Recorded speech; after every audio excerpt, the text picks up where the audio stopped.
What up, LJ? Got my boy in the building. Say what's up to the people, man. Tell them where you from, man. I'm from America. Okay, Atlanta, right? America. Yo, I know you always keep the look. My boy LJ keep the fresh J's he got on the ones. Got to do a sneaker check. Those are dope, man. Oh yeah. Morales, tell him Miles Morales, right? The Miles Morales joints, right? So what we doing today? LJ? I'm getting myself a haircut. Okay, we're gonna do like the fade and keep the curls on top, right? Right. All right, so we'll be back with the finished product, y'all. All right, LJ got the high fade, man. Looking good, bro. How you feel? You feel lighter? Yes. Anybody you want to shout out? Hello, everybody.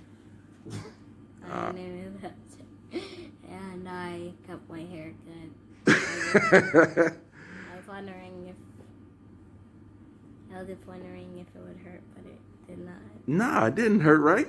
Right. All right, man. I appreciate you always coming to me. And it took for an hour.